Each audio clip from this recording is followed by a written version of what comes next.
This episode contains adult themes that some may find disturbing. Parental discretion is advised.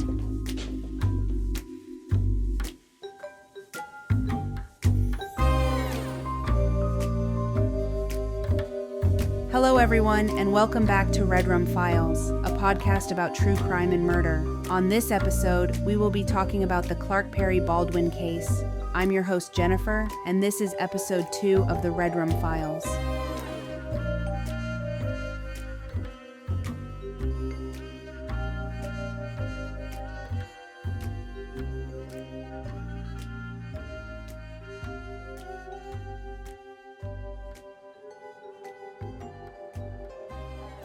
The early spring chill hung heavy in the Tennessee air as Pamela Rose Aldridge McCall, 5 months pregnant with her second child, made her way along the bustling stretch of Interstate 65. It was March 9, 1991, just after midnight, when her car sputtered to a halt near the small town of Spring Hill, about 30 miles south of Nashville. Desperate for help, the 32-year-old from Virginia flagged down a passing semi-truck, its headlights cutting through the darkness like a false promise of safety. She climbed aboard, trusting a stranger on a lonely highway, her hand instinctively resting on her swollen belly. Little did she know, the man behind the wheel wasn't there to help. He was a predator, hidden in plain sight among the endless miles of American roadways. By morning, Pamela would be gone, her body discarded like roadside trash, and her killer would vanish into the night, leaving a trail of death that would span states and decades.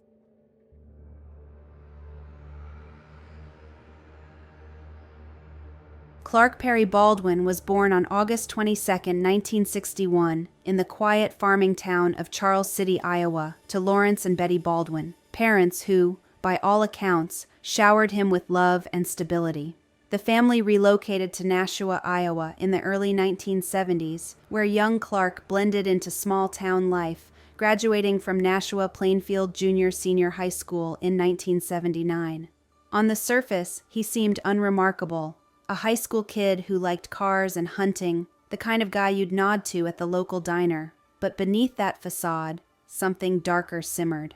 After graduation, Baldwin hit the open road as a long-haul truck driver for Martin Transport, crisscrossing the Midwest and beyond, hauling freight from Iowa to Texas and everywhere in between.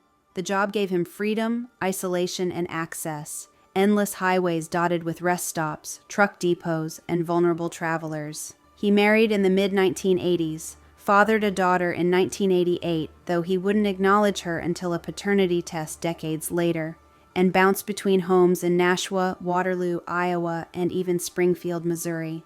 To those who knew him, he was just Clark, a guy who dabbled in odd jobs, ran a small candle-making business that burned down in 2008, possibly arson, and later scraped by on low-wage labor. But the road was his real domain, a hunting ground where he preyed on the desperate and the displaced, often prostitutes or hitchhikers he met at truck stops. Baldwin's first brush with the law came in February 1991, just a month before Pamela McCall's murder. In Wheeler County, Texas, he was arrested for the brutal assault and attempted rape of 21-year-old hitchhiker Mary Ann Newton. He'd picked her up, threatened her with a gun, beaten her savagely, raped her, and tried to strangle her into silence. Newton fought back, escaped, and reported him. But the charges were mysteriously dropped, the details buried in a file that gathered dust. Baldwin walked free, climbing back into his rig as if nothing had happened. Was this his trial run, a glimpse of the monster he truly was?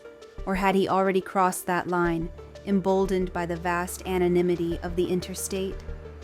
Pamela's nightmare began and ended in those fateful hours on I-65. Her strangled body was discovered the next morning, March 10, 1991, dumped off the shoulder of the highway, partially clothed and showing signs of a violent sexual assault. Semen traces on her pantyhose, collected meticulously by investigators, would sit in evidence lockers for nearly 3 decades, a silent witness to the horror. Pamela, originally from Virginia, had been living in Tennessee, excitedly preparing for her baby boy's arrival. Her husband, devastated, buried her with an empty crib at her side, a heartbreaking symbol of the life stolen not just from her, but from the child she'd never hold. At the time, Maury County authorities had little to go on. No witnesses, no vehicle description, just a grieving family and a killer who melted back into the trucking lanes. The case went cold, one of thousands haunting Tennessee's unsolved files. But Pamela wasn't alone in her fate. Over a year later, in the high desert winds of Wyoming, another woman met a similar end. On March 1st, 1992, a trucker pulling into the Bitter Creek rest area on Interstate 80, about 25 miles east of Rock Springs, stumbled upon a grim scene. There, face down in the dirt, lay the naked body of a woman later dubbed Bitter Creek Betty. Her underwear and sweatpants were tossed nearby, her gold wedding ring still glinting on her finger, a delicate gold necklace tangled around her neck, and a small rose tattoo blooming on her right breast like a cruel irony. She'd been strangled, her face and jaw battered, evidence of a savage sexual assault marking her final moments. Estimated time of death placed her murder sometime between late 1991 and early 1992, her body possibly held or transported before being discarded like refuse at this lonely pull-off. Who was she? A missing wife from California, it would turn out, Irene Vasquez, vanished since 1990, but her identity remained a mystery for 30 years.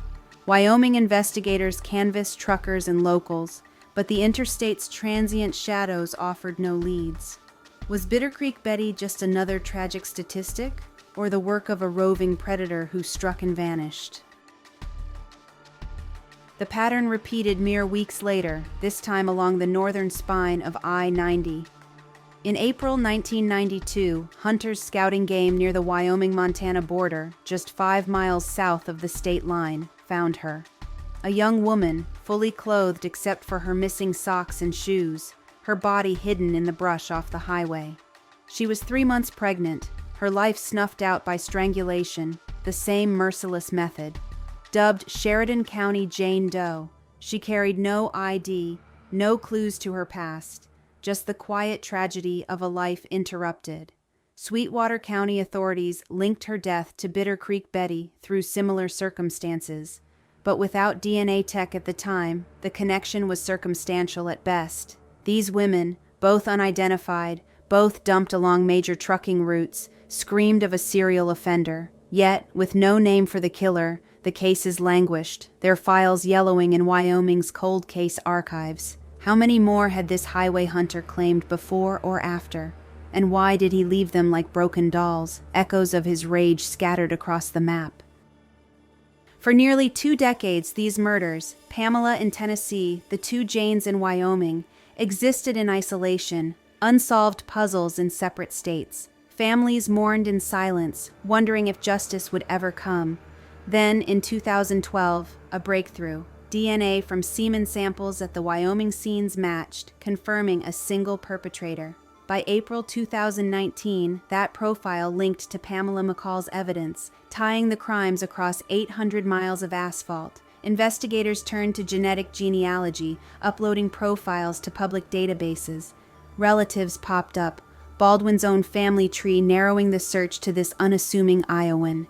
In early 2020, surveillance confirmed his routines. A covert garbage pull yielded a saliva sample that sealed it. On May 6, 2020, FBI agents stormed his Waterloo apartment, arresting the 58-year-old Baldwin as he sat in his living room, the weight of 29 years crashing down. He offered no confession, no remorse, just the blank stare of a man who'd evaded the noose of accountability for far too long. Extradition battles ensued, with Tennessee claiming first dibs. COVID delays pushed the trial to 2025, but on May 2nd of that year, a Maury County jury convicted Baldwin of Pamela McCall's murder, sentencing him to life without parole. As he awaited transfer to Wyoming for the other charges, whispers of more victims surfaced, his ex-wife recalling a chilling 1990s admission about strangling a girl in the West and dumping her along an interstate. A 1992 investigation into college student Tammy Jo Zawicki's abduction and murder on I-80 in Illinois, where Baldwin was quickly ruled out. Even a brutal beating at an Iowa truck stop that echoed his methods. but the biggest revelations came posthumously. On July 17, 2025, genetic genealogy identified Sheridan County Jane Doe as Cindy Arlene Estrada, a 21-year-old from Torrance, California. Missing since early 1992, her 3-month-old unborn child lost with her. And Bitter Creek Betty, named in May 2022 as Irene Vasquez, a devoted wife and mother whose family had grieved without answers for over 3 decades. Tragically, Baldwin would never face a Wyoming courtroom. On July 15, 2025, just days after Estrada's identification, he suffered a heart attack in Maury County Jail. He died 3 days later, on July 18th, at age 63, in a Tennessee hospital, slipping away from full reckoning, his secrets buried with him. For the victims' families, it's a hollow victory. Pamela's husband, who raised their surviving daughter alone. Irene's children, who grew up without their mother's stories.